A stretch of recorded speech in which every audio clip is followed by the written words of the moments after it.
Allie, and today's video is going to be a bit of a mini plot structure explained. I absolutely adore making those videos. They are so fun to do all of the prep work for and to film them, and you guys seem to enjoy them as well, so I love making those videos. That all being said, I wanted to also be able to make videos that were about more smaller topics where it might be just a single plot point that shows up in a lot of different structures, or maybe it is something that is just a kind of tip or a rule book to follow when it comes to just any given structure. It kind of exists outside of plot structure. So I wanted to be able to make those kind of videos as well and give a little bit more time to just one aspect of something rather than trying to sum up an entire plot structure in like 20 minutes. So that being said, today we are going to be talking about something that is very close to my heart right now because it is what I'm currently writing in my work in progress, and that is your character's darkest moment. At its core, a character's darkest moment is exactly what it sounds like. It is your character's absolute lowest point. We can get a little bit more into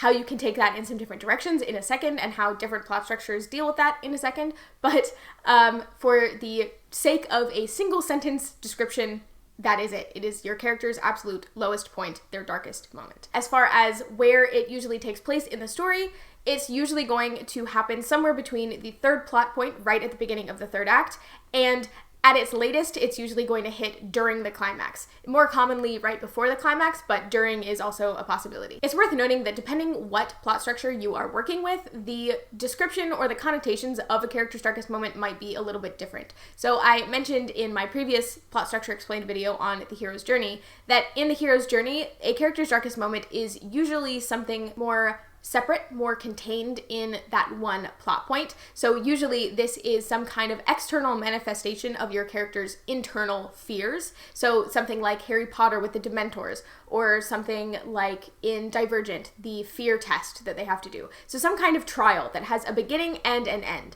It's not something that has long-lasting effects on the rest of the story, aside from, oh hey, wasn't that scary? So that is one way to have your characters experience their lowest point, is to have it have a more substantial, a more definitive beginning and end.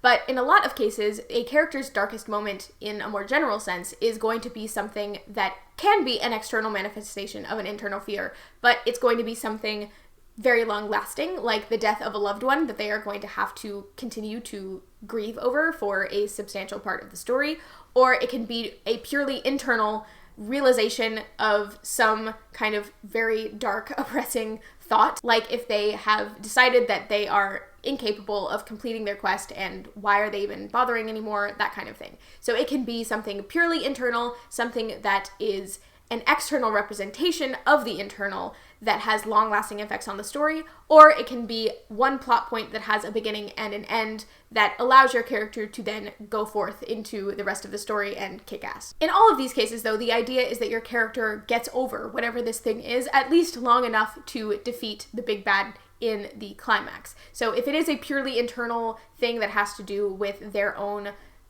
image of themselves, then somebody else from their friend group might come talk them into feeling better about themselves, or whatever the case may be.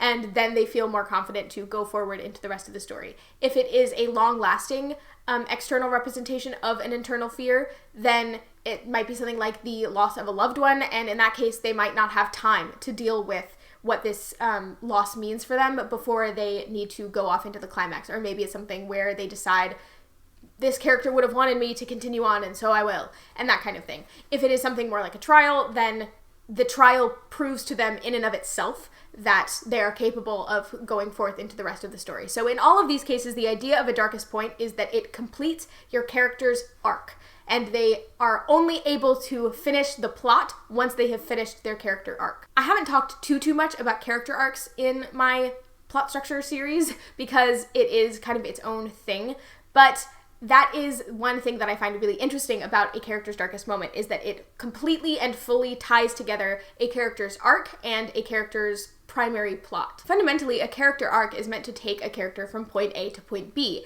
and the elements that happen during the plot, that is going to have an effect and push them forward down the road of their character arc, but they still are two separate things that kind of weave in and out of one another.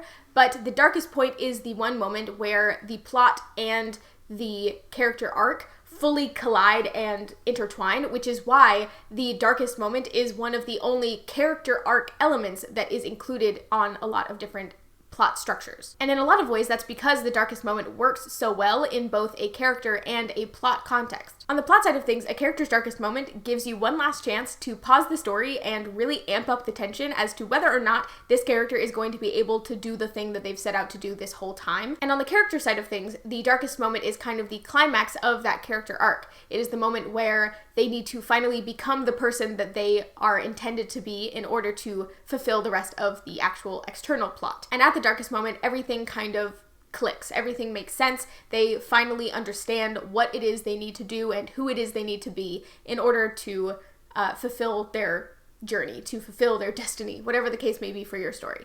And so that is what really ties those two things together and makes the darkest moment such an interesting and compelling plot point in any given story, because it does tie together so much of that plot and character aspect. Even though the darkest point shows up in a lot of different plot structures, it's also one that I see commonly forgotten about, especially with young writers or with like new writers. And I just feel like that shouldn't be a thing, which is why I wanted to make this video, partially because it's just something that I think is so fundamental to a story.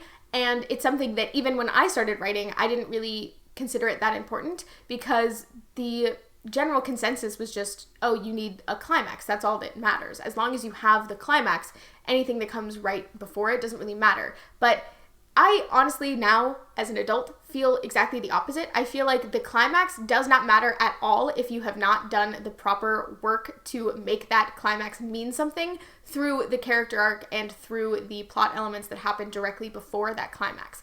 So if you are working on your NaNoWriMo project right now, if you are approaching the end of your story or something like that, or if you're not doing NaNoWriMo and you are just working on any project whatsoever, or you're just thinking about a project or plotting out a project, I would very much recommend that you include a darkest point in there and put the work in to make sure that that darkest moment is meaningful, because the darkest point is a culmination of every single thing your character has said or done since the very first time that we met them on the first page, and it is also a culmination of every single trial and tribulation your character has gone through to get to this point, all shattering beneath them.